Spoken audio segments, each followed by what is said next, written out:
Hi, everybody. Welcome to another episode of The Soul Goals. So glad to have you joining us today. My name is Dawn. And if you're watching this on YouTube, you're seeing my twin next to me. I'm so excited that my daughter, Amanda Cunningham, has joined this podcast today because she has a great story. And I know as a mom, like you go, oh, my kids have great stories, but like this is really pretty inspirational, especially if you are an athlete and it's something that you are aspiring to move towards and how you navigate that whole journey in the face of some critique that happens along the way and what you do with that and how you rise above it and how you achieve your goals. So I think I'm personally biased because you're my kid, but I do feel like your words have such value for other people, specifically people in your age demographic, those young 20s getting ready to finish college up, or even those that are getting ready to start college. So I'm excited to share with everybody my beautiful daughter's story. Amanda Cunningham, welcome to the show. Thank you. Thank you. Freshly showered from practice, though. Yes, you just came out of the sand literally like 45 minutes ago. Yep. All right. So early morning practice. Do you like early morning practice or would you rather have it later in the day? I enjoy morning practices because I think it's just like a nice start to the day. But then lifts are a different story because this semester I have 3 classes after lift. So Oh, so like lifting. So educate the people at home. Lift means like that's like conditioning and lifting weights, like with your trainer, right? yeah, so we lift 3 times a week. And that's basically just like a mix of weight training and a HIIT workout, basically. So what you're saying is that you have to do that early and then go directly to class? Yes, I stay in my lift outfit. I get like a small bite to eat, and then I'm in class for the next 3 hours.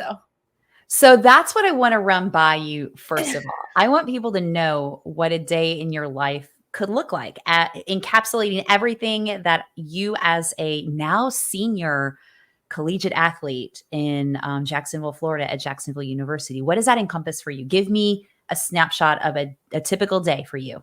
Yeah, so I'll just do like lift days. So we have lift from 7 to 8. We have to be there about 5 minutes early. So we'll do Mhm. that. And then if I need any treatment from our trainer before, I'll go in before or after. And that involves anything from ice baths to cupping. So then after that, I obviously have class. And thankfully, our business school is close to the weight room. So it's not a far walk. That's good. Go to class usually from 8 until like 12:15, run back to the apartment, and then usually we'll have practices anywhere from the hour of 2 to 6. So if I didn't get treatment in the morning, then I have time to go do that before practice or just chill and breathe. That's like my breathing part of the day. Mm-hmm. So then we'll go to practice, usually end around 6-ish. And then I like to be involved on campus. So whether it's FCA, we have our student athletic advisory committee that I just had a meeting for last night. So all of that will happen at night. So I'll usually end my day at about 9 p.m. And That's I'll do that crazy. for all the weekdays. That's crazy. And so, like, I love that you encompass that whole there's a chance to breathe. And so I think what have you learned over the course of your, closing on 4 years now? What's the importance of taking those micro moments that you have in your day that's packed so full to take those times to breathe? Like, what does that do for you as a person? What have you learned it does for you, I should say? Yeah, I think as athletes, we're told that like we need to be involved in doing everything all the time. Like if you're sitting still, then you're quote like lazy. Yeah. And so that was really hard for me freshman year because I didn't have that time to breathe. I had about 10 minutes to change in my dorm room before practice. And about halfway through freshman year, I was like, okay, it's okay to sit down. It's okay to take breaks. Like that's what your body needs because you're asking so much of it.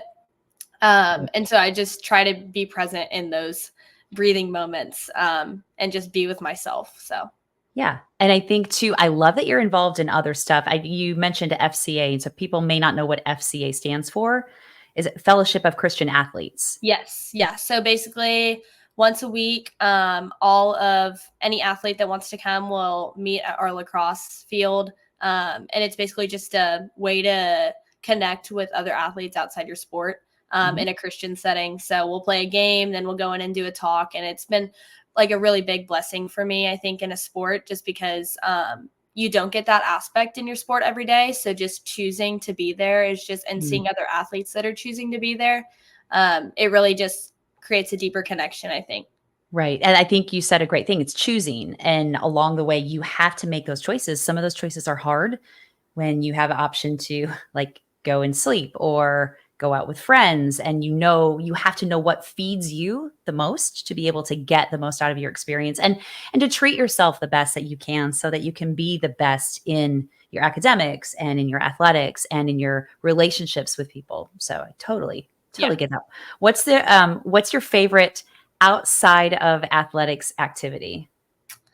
I really enjoy FCAA, just because I think we don't see a ton of, like, we see athletes on campus every day. We're a smaller school, so we have a lot of athletes in our classes, but as far as other majors and sports we don't see all the time, it's really cool to see them once a week and then form that connection, so that when you do see each other on campus, it just makes it that much more special. So I really enjoy FCA. We also have campus connections, so Oh, yeah. that's another version of like a Christian get together, and this family opens their home and feeds all of us 3 times a Which is week. crazy. It is crazy. They are truly a godsend. So we'll do that and then have a cute little Bible study after, and it's awesome. Yeah, so campus connections, because I know here in Nashville, Lipscomb does something like that as well, and I just can't imagine. I met your campus connections folks, last season, I think at the ASUN Championships, and where I really sat and talked to them, and I just walked away going, "These people are opening their home," and I mean, it's not just to your team. It's not 10 people or 20 people. It's how many? They're feeding Oh, and we have at least 30 people a night, and they have 2 different sections each night. So that's 60 mouths at least. So, oh, wow. yeah. Like, have you ever asked them, like, what brought them to do that?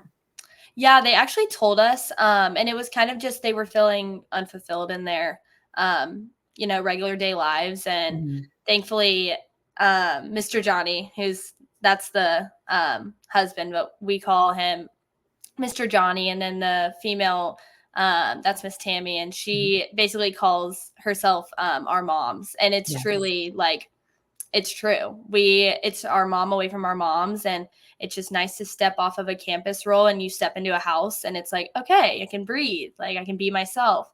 Um, but yeah, they felt a calling to it, and they're actually trying to grow it even more every year. Wow. So yeah. Yeah. It's that action to serve, and I think that's such a big deal, and I think them giving back in that capacity is showing your age demographic how important that is to serve. Because I know that's been a big thing for you when you were in high school, is that service element and that service aspect, and it was something you had to do for service hours through your high school, but I know how much you valued that as you were going through your high school years. So, Yeah. I kind of want to go back in time now that we kind of see how you are now and where you are now, how you got started because you play beach volleyball, but it didn't start that way. I know it had a passenger seat right there, front row seat to your experience. Gosh, what sports did you play? You played soccer, you did karate, you did all those things, softball, Swim. swim. Oh my gosh, you were a huge swimmer.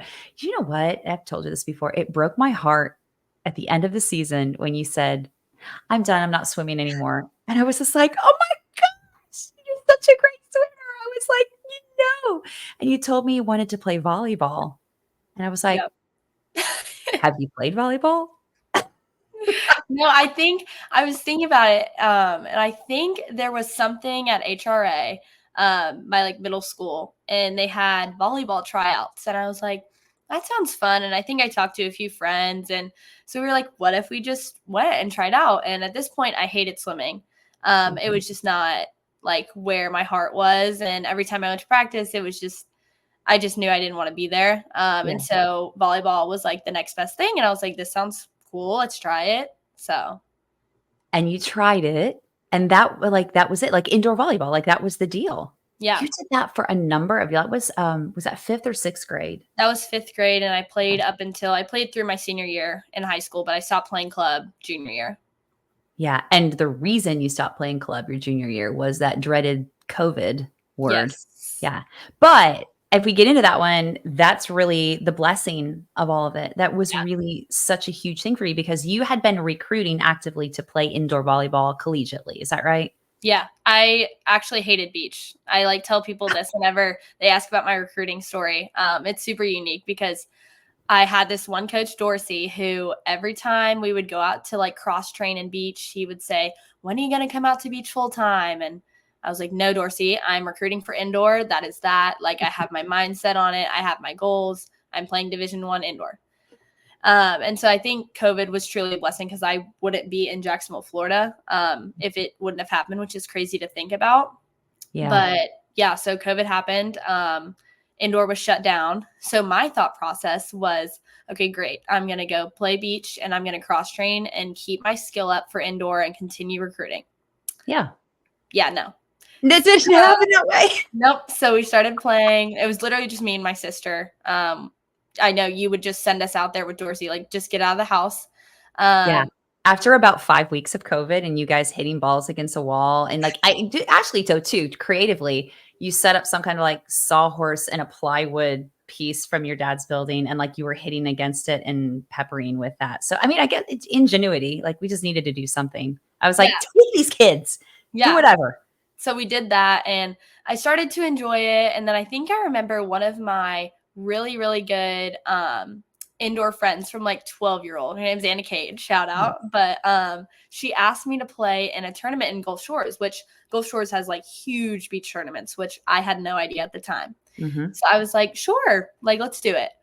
Go down there, get our butts handed to us. We're in a pool with like Arizona State, Pepperdine, USC commits, LSU. Like we're talking top 10 programs. And I'm Yes. just there because I still am on the indoor route. I'm like, you know what? It's just competition.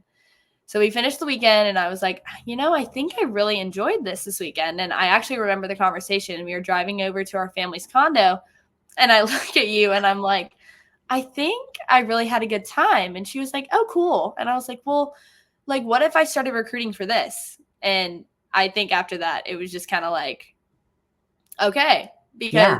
COVID had happened. Like, we've seen our worlds get turned upside down. And I was Yes. like, let's just go try it. The worst that can happen is I don't. But if I don't try, I'm going to regret it. So, Right. And I think that's the big thing that I learned about you in that moment is that if you live with regrets, you can't get that back. You know what I'm saying? You have to know that you've put all your effort into trying something that really is on your heart because if you don't try, then that's where your regret comes later in life and you just never know. If it doesn't work out, then you know there's a different path for you. And so I've never been more thankful that COVID shut indoor down for you because that was a really beautiful path and a really nice opening that you would have never probably explored. yeah. And I like to think of it like, you always hear the phrase like you tell God your plans and he laughs, and that is my motto for life because like looking back that is my life. Like I Yeah. was set on indoor and then now looking back I would have been truly miserable if I would have played 4 more years of indoor. And beach has just opened up so many other doors. So yeah. Well, and I think too, a big part I want to go back to when you were recruiting for indoor, because through your club volleyball experience and everything that went along with it, you were never on the top team. You always struggled to get to that point where you're like, hey, I want to be looked at. And you did all of that really valuable legwork to get yourself out there. And you didn't get a lot of feedback from coaches that was positive for you. And there was a lot of negative stuff coming at you from people saying you're not capable of really playing at the level you think you are. So we probably should reform this realistic idea and this thought form. But I want to say to anybody listening that I believe that the power of your will and then coupled with the allowance of what you just said, you make your plans and God laughs at them, coupled with that openness to, not attaching expectation to something, but just knowing that this is your desire and this is your passion. If you couple the two of those two things together without expectations, it really opens up a lot of avenues. I want to know, give me your feelings and your thoughts when you were in the middle of hearing those critiques, knowing what you felt. Yeah. So for indoor, like size is power, and I am a 5'5" defender on the beach court. At that point, I was probably 5'4", 5'3". Yeah. So my position, defensive specialist, libero, super disposable. It still is, Mhm. because you can have an outside hitter come in and play your back row, and then it's like all you do is pass. So that was already a struggle because tryouts there would be about 10 defenders, and teams only took 2 tops. Right. So that was a struggle for indoor. And then also, I was trying to get recruited, and I would hear from obviously you and dad and Kate that like I can do anything I want. And then I'd step into the gym that I'm in every day of the week. And I had some people that were saying the same thing that y'all were. And then I had others that would tell me every day, you need to be realistic. You need to like, you're late in the recruiting process. Like, you should be looking at this school, not this school. And Mhm. it, looking back, it just shows me so much like how other people's thoughts are not yours. And Mhm. if you feed into that, like that's going to be your thoughts. And if Yeah. you don't, and if you say, you know what, that's your thought, and I respect that you are a person too, but also like that's not where I want to go.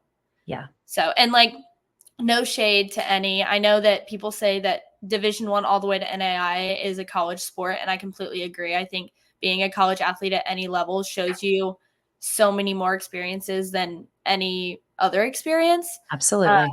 but for me, it was just like I was going Division 1 or I wasn't going to play. And I remember having that conversation with you, and I truly knew that I could do it. It was Mhm. just finding the right program and having the people believe in me. And so, yeah. Yeah, and I remember talking to a friend, quite a few years back and talking to her about you wanting to like, as a mom talking to another mom, like, she really this is really her desire, like, how do I help her do that in the face of as you're growing and maturing, in the face of getting these, "Yeah, you can do anything you want to," but then you get those louder voices that sometimes come into your head. I mean, you're a girl, you're a teenage girl, and you're listening to all this different, stuff coming in your environment. Like, how do you help your kid move to a place where they really truly understand that about themselves? It's really it was really interesting because I want to say, for me as a mom, watching you really stand in that belief for yourself was really remarkable. And I feel like so many other people could do that if they just turned down some of the outside exterior uh, mechanism, if you will, the Yeah. noise It's that it hard constantly. too because I think social media too, it drives a lot of that, and Yeah. our lives are so loud. And I think that's why the whole breathing thing, like we talked about, just like we have so many people surrounding us that yes, do support us, but they also have their own lives going on, you know? And if Yes. you let that craziness and that voice feed into yours, then you're just gonna have a lot of yelling in your mind. And that's not, I don't think that's how we were supposed to live. So Right. And it's also, you brought up another interesting point. It's like respecting other people's journey, and like you don't have to agree with me to be for me to be respectful and to have grace for you as a person, but I also don't have to buy into your story either. I think that's a really hard thing for young people to navigate and not get caught up in, whether it's a peer relationship or a coach relationship or a um, just any kind of friendship, if you will. yeah. Yeah, totally. And I think I didn't realize that until once I got to college and Mm, got out of that community and I stepped into a completely different one where the only people that knew me were day one, my coach and my roommates and my yeah. teammates. Like, and it was terrifying, but in the best way. Yes. Gosh, yes. Okay, so tell me, once you decided, "Hey, I think I wanna pursue this." I do remember that conversation in the car, and I remember saying, "You're a rising senior." Like, Yeah, that was May. yes, May of you just ended junior year, but, like, junior year had ended because COVID had shut everything down in March, and you hadn't been back to school. So, as a COVID person in high school, you lost your junior prom, you lost, did you leave you lost homecoming coming Yeah, up that that's next your senior senior homecoming. homecoming. Yeah. How do you feel like that affected your process? Because I know firsthand how the COVID situation was in recruiting and deciding late, first of all, that you're going to do this. And then you got COVID and you can't have visits with people. So tell me a little bit about that and like give others that information because I think it's really interesting to see how different everyone's recruiting process really, really is. Yeah. Like I truly think no one is the same, you know? Yeah. And so I started super late. So the problem was that a lot of beach teams only recruited anywhere from 2 to like 5 in each class because Yeah. you only carry about 16, anywhere from 16 to 20. But so I was texting all of these coaches, I was emailing them, and they were like, hey, like, we love your film, but we're filled for your class. And so as if the indoor thing hadn't been disheartening enough, I was like, well, great. This is awesome. Like, I'm late. Are any schools going to even have spots and all this stuff? Mhm. Um, and again, looking back on it, I just think it was redirection the entire time. You know, like Mm. I Yeah. look at some of the schools that I was set on, and I was like, if I go here, that'll be my dream school. And looking now, I'm like, thank God I'm not Yeah. there. Like, Yeah. and thank God I'm where I'm at. Yeah. So, yeah, that was super, super frustrating. And I remember, I think it was in November, and that was super late. I mean, as if May wasn't late enough. Yeah. I was still recruiting in November, still reaching out. And I remember I was dragging my feet with Jacksonville for some reason. I kept looking at the videos and I was like, you know, I like it, but I've never heard of it. So I don't really know what the appeal is and all this stuff. Right. So I finally sent Dylan an email and I was like, hey, this is me, blah, blah, blah, for the 100th time. And I remember, I think it was a few days later, he reached back out and he was like, hey, yeah, like I loved your film and all this stuff. Let's get you on campus. Or no, we had a tournament. We had that Clearwater tournament. And he was Yes. like, I Yes. won't be there, but send me film from there and we can talk from there. So I Yeah. was like, great, this is awesome. So at Clearwater, I have a phone call with him. We stay connected throughout that winter. And then I go on a visit in January when no one was on campus. Yeah. But I just absolutely fell in love with it. And I was like, I think this is the place for me. So talked to him a little more. And then I was committed early March, which Yeah. is insanely late. Right. Like my little parent heart was like pounding out of my Yeah. chest. I've I had mean, people getting dorm room stuff for their dorms, and they're like, so do you still know where you're going? I'm like, nope, nope. So like I was trying not to panic while trying to help you with all that peace and still be yeah, that was hard. Yeah, I and just for any parent that may have a kid that doesn't know where they want to go, just know that it works out. Like it always it does. was 2 months before you graduated from high school before we had everything really solidified. Yeah. How did it Yeah. feel when you finally committed? Like a breath of fresh air.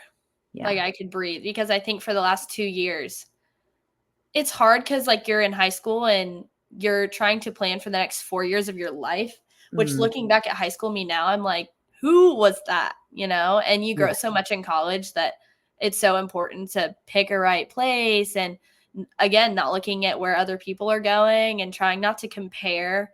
But once I got committed, I was like, oh my gosh, okay, we've made it. We made it over the hill. Yeah. Tell me about your experience in the last 3 years. Being in Jacksonville, being on a team, the life like you explained earlier, like the day in the life, how all that like, what does that really mean to you?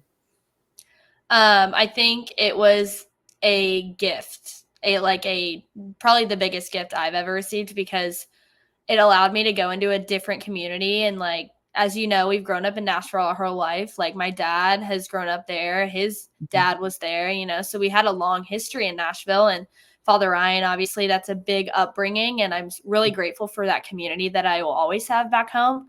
But for me, I needed to branch out. I was feeling just a little stuck. Mhm. And Jacksonville, Florida literally allowed me to do that. Like I have a completely different community down here and it's beautiful and I love it. Mhm. But as I talked about getting over the hill of recruiting, I looked over the hill and there were mountains of just things that I didn't know I was even going to go through. Yeah. So, Yeah, just looking back on the last 3 years, I wouldn't trade any of it, like the good and the bad.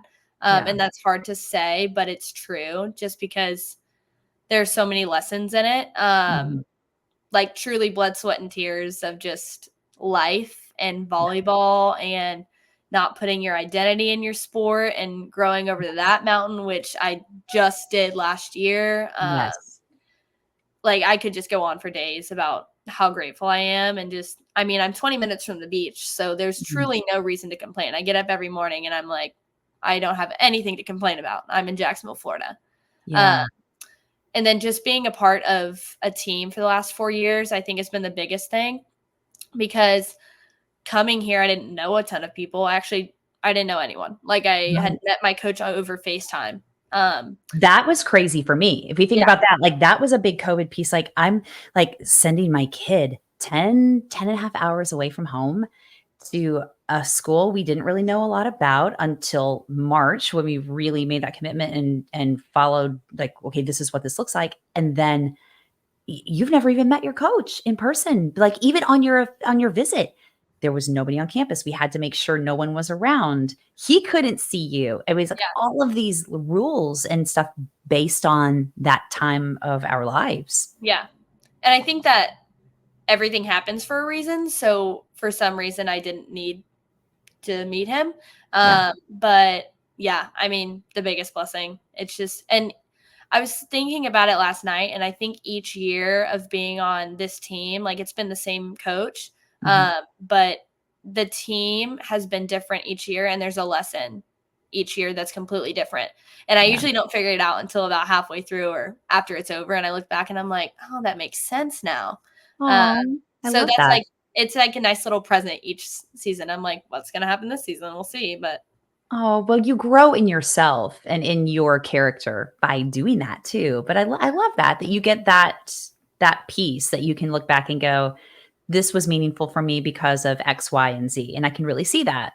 yeah, And I don't think that a lot of people really get that. So I would also attribute that to being present, like, and really taking that time to sit and center yourself, even just for a couple of minutes each day. I know that sounds really kind of corny, and you probably get it just because you've experienced it. But there's something really valuable about just sitting and not doing anything for a piece of time to open up your brain, open up your experience, and open up your perspective. yeah. And I think I know that now because I know what chaos feels like. Because Oh, I right. thinking back like my sophomore year, I was trying so because I was blessed my freshman year to get to play. I was one of the freshmen that played more. I got to play at conference, which was huge for me. And then Yeah. coming back sophomore year, I feel like I had to fill my shoes and then fill more. Mm. So I was going out to practice early every day, which everyone was, but in the long run, it was not what we needed to be doing. And I was running my body dry of Oh, anything, any extra energy. And that's, I think, where I got into my lowest valley of just putting my identity in my sport, putting mhm. my identity in the outcome of is Dylan going to put me on this court today? Is he going to play me this weekend? Yeah. If he doesn't, I need to go out and like I can't sit in my room for 10 minutes. Like I should be doing more and just obviously like you can always work harder, but I think Mhm. there's a way to go about it and understand that like you have to detach from it and know that this is something I do. It's not who I am. Yeah. Uh, and that was the biggest part for me. And I think that FCA really helped that. Just seeing other people that had gone through that and gotten over it. Mhm. Um, and I had this one friend there. She's graduated now, but she had this mindset her senior year, and she said, "I want my motto to be play free." Mm, And I love that's that. yeah, so the last 2 years, that's been my motto, is just play free. You know, I play this Yeah. because I love it. If I Yeah. don't pass the ball, great. There's 100 other balls right behind it that I get to pass, you know? Yeah, yeah. I love the identity piece too. And it seems to me, and you tell me if this is correct or not, like with your experience with other athletes and your friendship and relationships with them, I mean, I'm going to say roughly probably 90 or 95% of you, if not 100%, deal with at some point in your athletic career that identity crisis where Mhm. you're identifying with your sport instead of with your being, your person, yourself. Yeah. I mean, I think it's great that you have that support. And you said it was really your sophomore season was a big turning point for you with that chaos and how to that this was an important thing you were going to have to process. Yeah. And I think it's hard because like we come in your freshman year and you're known as the athlete. Like Mhm. you go into your classes and your professors will ask, raise your hand if you play a sport. Or and like you see all the other sports and you see all the stuff and you're like, oh, this is awesome. This is me. Like I just go Yeah. play a sport. That's me. And it's just not true at all. And I think seeing my roommates step out of our sport Mhm. has also been a blessing because like we do have different worlds now, but I come home every day and whatever practice I had, I look at them and I'm like, they're surviving, like they're thriving. It's okay. Yeah. Volleyball is not the end of the world. And Yes. it's always just a good reminder. But yeah, It's perspective, I think, yeah, and seeing other people have those different experiences and understanding that perspective is not it's not just this is just where we are and this is all that's important. And I do it's a really interesting fine line because like you said earlier, you have to really navigate that for yourself personally in terms of it's good to work harder and really excel and want to achieve and want to do more, but at what cost? Like where's your cost? Where's your line, I think. hmm That's yeah, the big thing. totally. Yeah. Um, what advice would you tell to people that are wanting to get into playing college athletics in general? What's a good piece for you to say, "Hey, if I had known this in March of my senior year, it would have helped." Yeah. I have I always say, like, whenever we do these talks, to enjoy where you're at and enjoy the present moment, like, build connections with Mhm. people. But I really think it rings true because, as I said, I thought that I was over the hill, and then I look over and there's mountains, and it's like, it doesn't end in college, you know? Yeah. So being present at a junior level, being present at the club level, whatever stage of recruiting that you're at, if you think that no one else has it bad or you have it worse than anyone, I Yeah. promise it's not true. People are just better at hiding it, you know?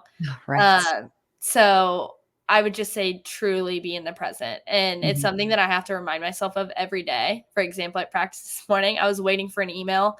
In the last hour of practice, I was in and out. And it was truly hard for me, but it's great practice. So I would just say be present wherever you're at and enjoy it Yeah. because it flies by.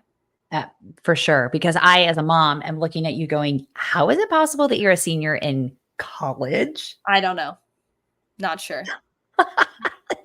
Like, it's a snap, and I thought, "Oh, wait, maybe it's just that her season is in the spring, and so, like, you guys ramp back up, you go back to school in January, you're heavy in your practices then, and you're starting, like, the end of February, and you're done by the end of April, and you're doing finals at the same time, and you're Yeah. that's the season," and I'm like, "Whoa, what is happening?" Yeah. And I think that's why, because we do have our breaks and we come back and it's like broken up. But yeah, I mean, it blink of an eye. So fast, so fast. What's been the biggest challenge in your collegiate experience playing a sport? I would definitely say two things. One, the identity thing that we talked about, and Yeah. two, competing with your best friends. Oh, Because right. and this all came to a head sophomore year. We had 10 people in my recruiting class, and that's insane for a beach team.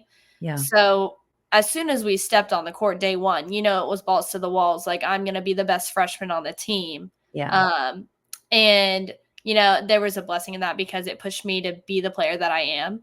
Mhm. But at the same time, like at what cost, Mhm, mhm. And so finding that line of like, we're best friends and I love you and you're my teammate, but also I have to look out for myself and I have to push myself. And if that means beating you one day in practice, then that means beating you.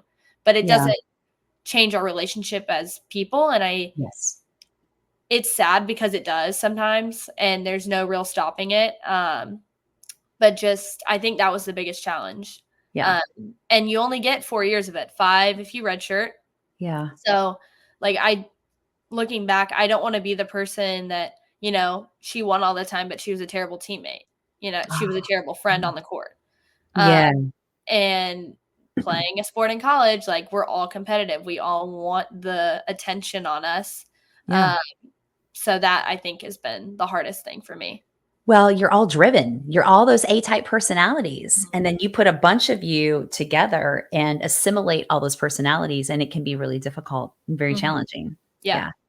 And also too, I think it bears saying that I think you understand that you can't change someone else's opinion and their reaction. You can only take care of your own reaction. I mean, you're only responsible for your own reaction and your own feelings. So Yeah. how do you, if you're having an experience with a teammate that's not so positive and you're doing everything that you can as graciously as possible, then how do you detach from reactions that may not be great and still try to retain that friendship? Like with that 10-person huge recruiting class that had, some of them fell off, some of them transferred, some of them changed their direction completely. Talk about redirection. So the people that have been your OGs, your day ones, how do you retain those relationships through those up and downs Yeah. series? I think, like, a big part of that too is just understanding that people do a lot of thing in anger and in competition and when they're in the spotlight, and that's really hard to say because it's like you see people's feelings and emotions and you think that it's directed directly towards you, and sometimes it's completely not, and they have things going on behind the scenes. But Yeah. again, in the moment, it's really hard to say that and believe it because Yeah. you'll be in practice and it's like, well, why did she look that way? Like, she obviously thought that I hit the ball out and I was lying. Like, it's just Mm, things like that. So yeah. just trying not to get in your head about that. Understand that it's just a game at the end of the day. Right. And I think too, we always talk so much about how sports parallel lives. Whether you choose to go and play in college or you're just in high school or just in middle school, there's so many different values and different lessons that you can learn. And I think that's a big one right there, is really being able to pull away and detach from other people's experience that they're having and their reactions. Because, yeah, as an adult, I can tell you different friendships that I have too. 90% of the time, the reaction isn't about me. It's about stuff that they have going on that they're trying to assimilate and work through. Yeah. So, And I think that's also like a big blessing outside of the sport. It's just one of the 100 lessons I've learned, whether it's in the classroom or if I'm dealing with one of the trainers or someone even at the grocery store. And I'm like, you know what? I didn't hurt them. Someone else did. And like, I'm sorry for that. And it's not about me all the time. yeah, yeah. What has been your favorite thing at Jacksonville? Oh my gosh. I mean, I know you could probably list a laundry list of them, but like if you could, maybe a couple, a couple favorite I'll highlights of say your three. time there. Okay, three. Three's a good number. Okay.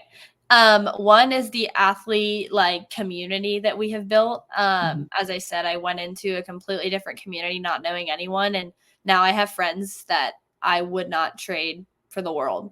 Yeah. And just being around people that are like-minded and you know that they aren't gonna mess around. They're here to get better. They're here to achieve things. Um, that's really cool because it's just an understanding between all of us, and it's super cool, especially if we're in our business school and Mhm. we see each other. So that's the first thing. Right. Second is being by a beach. I have a lot of friends here that grew up here. So they're like, whatever, it's just the beach. I'm like, no, you don't understand. I lived in a landlocked state. Like, we had the lake, but Yeah. we don't have a Totally beach. different. Yeah, like, people are spending money to go to the beach on fall and spring break, and I can just go today Right. after this podcast if I want to. Like, awesome. Yeah. Yeah. I'm super jealous, just gonna say. Yeah, Yeah. I'm planning my next trip down there. I'll be there probably next month sometime. So yeah. Beautiful. Yeah. And then third, hmm, the food. The food's Okay. really good. Yeah. We Okay. and Jacksonville's kind of growing too, so there's always new stuff to Yeah. try. Yeah. But yeah. Great. There's some great little areas there. And I knew like zero about Jacksonville, Florida. So Yeah. it was really cool when we went to see the school and to just walk around and go, oh my gosh, and spend time in that area. I was like, those pockets of the world where you have no idea. And then you get to that place and you're like, it just feels right. Like it Yeah. just feels good. to your Yeah. soul.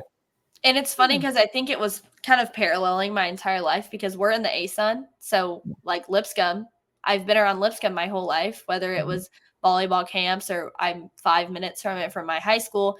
And I always saw it as like, they're like a D1 school, whatever. But then looking back, I'm like, no, like they're in the same conference as Jacksonville. And I knew nothing about Jacksonville. So Yeah, so crazy how it yeah. all works. And it's you made your plans and God laughed and said, "Redirect. Yep. Here we go. This Mm-hmm. is what's happening." Yeah. Like I love that. And selfishly, I love the fact that you are 21 years young and have figured those things out. Do you think that without college athletics, you would have figured a lot of this out? Yeah. I really think that I would not have. I don't think I'd be the person I am Yeah. because knowing me, I really like being comfortable. And the last 4 years have showed me that it's okay to not be comfortable all the time. Yeah. But high school me would have, if I wouldn't have gotten recruited, I would have probably gone to Tennessee or another SEC school and been with the same people I had been growing up with my whole life. And I love them to death and they're amazing. But um, I would have been comfortable and I could have gone home on the weekends and I would have stayed the same person I am. But here it's like, I can't go home. Like Yeah. I can go home for a weekend if we have practice off.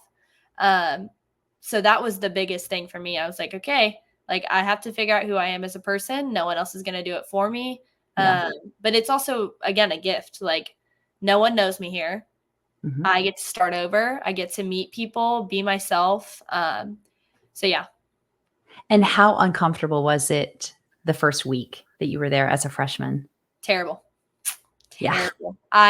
It's funny because my roommates I'm living with here now, we called ourselves the transfer trio for 1 week. Wait, what'd you say, the transfer trio? Yes, we thought that we were going to leave. Like we got here and oh, it was so bad. We were like, oh my gosh, we hate it, blah, blah, blah, blah, blah. We hadn't even started classes. And we were like, we're leaving. We're going to Charleston. We're going blah, blah, blah. Yeah. And again, I'm so glad I didn't because I gave it a week and I was like, I don't want to go home. Like, I love it here. Yeah. What So was the turning point for you in that week? Because I think a lot of like, if we're dealing this we're right now, like this podcast will air after a lot of college kids have just started back or just gone to college for the first time in September, and it's still new, and they may be struggling with that whole aspect of being away and trying to figure out who they are and how to navigate their life. I would definitely say community. Um, Mhm. I remember we like hung out with our team one night and then we went and met another team. And that was like the turning point because I was like, okay, people are in the same boat as me. I'm not just here for school. I'm here to make connections. I'm here to have a life. So just the community outside of your own bubble. Yeah, yeah, and that's you go back to that comfortable space too. Like, you can stay in a bubble even 10 and a half hours away, but you have to get uncomfortable to grow. Mm-hmm. You gotta Yep. go through it to grow through it. So one of Yep. my podcast guests said that a few weeks ago. Yeah, Yeah. go through it to grow through it. I'm so proud of you. I'm so proud of you. Thanks. Yeah, and I say that to you all the time, but I really am. Like, this Thanks. is great. Yeah, you're welcome. And I want you to share with the audience what is next for you because, oh my God, you're a senior. You'll be graduating either the last weekend of April or the first weekend of May in 2025, which is just nuts. And where are you going? Are you going to stay in Jacksonville? Are you going to move? Are you going to grad school? Are you getting a job? You know what, though? As soon as I say that, like, that's your plan and God's probably going to laugh. Yeah. So I'll just say it, but it might not be true. We'll see. Okay. But I'm applying to law schools. So that's the biggest thing. I just got my Okay. second LSAT score back like in the middle of practice today. And I Okay. haven't cried, but I was shaking when I like figured it out when I saw the score. Good shaking. I was So good. like Yeah. physically shaking. Oh. So I think I'm still in shock about that one, but Yeah. yeah, so the plan is law school. JU just opened a law school, so I'm gonna Mhm. apply there, but I feel like I sadly am being led out of Jacksonville right now. Yeah. And I don't know, that's another comfortable thing. I could stay here and be comfortable, and Right. it would obviously be a completely new experience, and I wouldn't be as comfortable as I was in Nashville. But um, yeah, so I'm just going to start applying and we'll see where I'm taken. Where And the wind yeah, takes you. Oh my yeah, gosh. To be young again. Ah, I love yeah. it. I It's love cool it. because it's like what I'm literally clinging to and have been for the last 6 months is just that, like, God led me to Jacksonville, and Mhm. I didn't know it was a place I needed until now, or until I got here. Yeah. So I'm just clinging to that idea that, like, he's not gonna let me down. Like, I'm gonna end up wherever I need to be, so Yes, and it's so true, and I think, again, we go back to that first thing we were talking about, releasing expectations, being able to really find that passion. So you found the passion of the thing that is driving you for this next season of your life, but it's in what you just said, there's a release of expectations so that the right thing can actually flow to you, and you're not fighting it. mhm. You just gotta flow with it. Yeah, Boy, that's hard. yeah. It's really hard to Gotta do. ride the wave. It's easier said Really than done. hard to ride the wave at the beach that you're at. Yeah, Yeah, I get that. the There you 20-minute go. away beach, yeah. So nice. Gosh, I miss you. Aw, I miss you. I'm gonna see you in a few more weeks though, so Yeah. that'll be good. I'll get to give you a big old squeeze, and I talk to you on the regular anyway, so Oh, yeah. I we're think we talked, daily. like, 4 times yesterday on the phone about Yes. random stuff. We're daily So, talkers. yep. But I'm so glad, just FYI, you're one of my last podcasts for the year, and I'm really yes. Oh, I'm really glad that we are able to top this off. It's so special that you're first of all, that you're my kid. I really appreciate all of your support for me and you just being you and you being your person because it's just such a gift to the world. And I'm again, I'm biased, but I feel like you're doing a really good job. And you've got lots of peaks and valleys to go, but the navigation process is in place Yes. and That's all you need. The yeah, you're valleys rolling. are gonna come no matter what, so Amen. Amen, sister. I want to do some rapid fire questions before you have to go to your next adventure for the day. Are you good okay. with that? Yes. Okay, here they are. Getting ready. Mhm. All right. What is your favorite month out of the year? Right now, I would say anywhere like the August to September, like the Okay. fall feel, but I also really like July because it's my birthday, so Okay. yeah. But do you like the summer better than the fall? I know what your sister likes better. I do like the summer because of warm weather, but now that I'm down here, I get warm weather all the time, so I like the fall vibe. So I'd say September right now. Okay. Perfect. On a scale of 1 to 10, how messy is your apartment? Now, I'm not going to say your room because, like, if you're watching this, her room Yeah. is like you're like an advocate for making your bed every day, and I want you to Yeah. talk a little bit about that one. Yeah. But I that also started freshman year. You know, you live in a 10 by 10 room, it seems like. yeah, So just making my bed was nice to come back and reset. And I'm like, oh, my bed. Like it's not messy, all this stuff. yeah. But I would say my room, one being like clean, 10 being dirty, is probably at like a 2. Okay. But our apartment is probably like 6 or 7. We've had some maintenance problems. Our sink is leaking. Our dryer's broken. It's a Wednesday. We got we got a lot of stuff going on, but yeah, so it's kind of like willpower too, like who's gonna clean it up? And we all do a good job of it, but some days it just gets over the top and we're like, all right, I'm gonna do one thing, but that's it. Yeah, well, it's that roommate balance Yeah. and Yeah. making sure that you're like, "Well, I'm not gonna do this. I'm gonna do this. I'm only gonna do this." And Yeah. then And and thankfully we're like sisters down here, so we'll yell at each other to do something if we need it done, but it's funny. well, that's great. You guys have been OGs. You met Yeah. freshman year, didn't you? Yeah. Oh, love it. Love it. Crazy. All right. So next question. Given the power, what holiday would you create? I think I would do I guess it would kind of be like Earth Day, but an outside day where you have Okay. to go outside. Like we don't have any work. No one does anything. You just get to go do whatever you want outside. It's an outside day. I Mhm. imagine there's something like that, but you have to put that twist on it where no one's allowed to work. Like Yeah. everybody has to have a down day. Yeah. Dude, I'm there for that. Yeah. Totally there for that. All right. Number 4, do you believe in soulmates? Yes. I am a hopeless romantic. I literally watched a rom-com the last 2 days. Okay. Um But yes, and I think that like not just romantic relationships, I think everyone comes into your life for a reason. Yeah. So, yes. Yes. Yeah, soulmates can be multiple different levels. It doesn't have to be romantic necessarily, but Yeah. I think that's when someone says that they believe in that concept, I feel like they're a pretty hopeful person. They have a Mhm. pretty optimistic attitude, even given past situations that may not have been so positive for them. Yeah. So that's great. Yeah, Yeah. you have grown so well. I'm so proud of you. Thanks. Yes. All right. Question 5, and then I'll let you go. And you got like your time is running out, and you got to get Oh, going. it's okay. All right. Number 5 this is a little bit deeper, but what do you wish you had learned sooner? Um, that it is okay to not know. Oh, good Because I one. think with this whole LSAT thing, like, first of all, I don't get my results back for 3 weeks after I took it.